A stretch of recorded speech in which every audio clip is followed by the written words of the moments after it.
expand কৰে এতিয়া আসলতে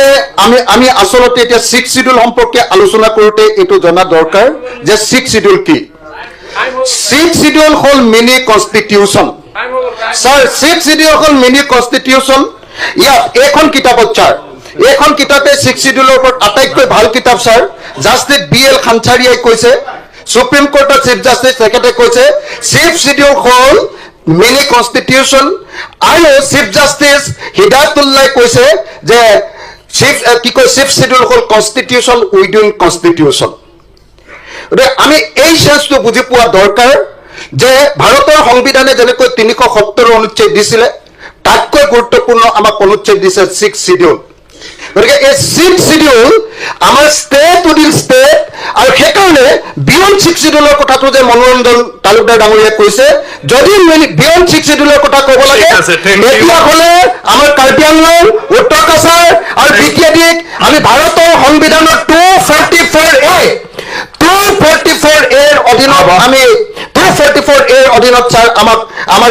প্ৰকৃত যেটো ছাত্ৰ আকল সেই ছাত্ৰখন স্টেট উইদিন স্টেটৰ ব্যৱস্থা কৰিব লাগিব স্যাৰ ঠিক আছে এটো হল যদি হসকে বড় সমস্যাৰ স্থায়ী সমাধান লাগে তেতিয়াহ'লে মই এটা বাক্য স্যাৰ ক'ব পাৰো নে এটা বাক্য কওক 1967 চনত ইন্দিৰা গান্ধীয়ে তেতিয়াই ভাৰতক ফেডাৰেল ভিত্তিত পুনৰ্গঠন কৰিবৰ কাৰণে আৰু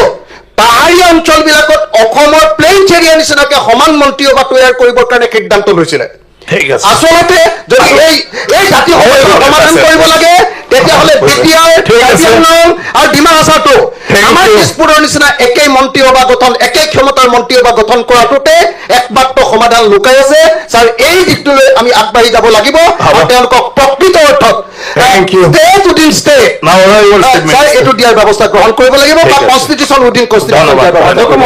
হ'ব আমি মহোদয় ইয়াৰ আগতেও অসমখন বহুকেইটা ভাগ হৈছে বেলেগ সেপাৰেটিষ্ট কেইবাটাও হৈছে নাই এইকাৰণে অনলি 6 শিডিউলটো আমি কেনেকৈ এম্পাৱাৰমেণ্ট কৰিব পাৰো ডিভাইডেশ্যন 50-50 আজি অৱস্থালৈকে আহি পাইছে এইকাৰণে বেছি লাইক কৈ থাকিব নালাগে আমি সেইটো ৰাস্তালৈ গতি কৰো তেতিয়া অসমখন অহা হ'ব নাই নাই ডিভাইডেশ্যন 50-50 নাই কাৰণ ক'ব বিচাৰিছো ইনিচিয়েটিভ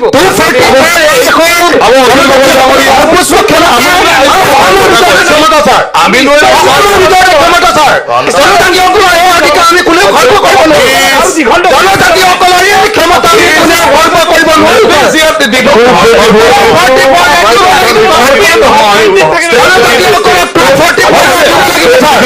member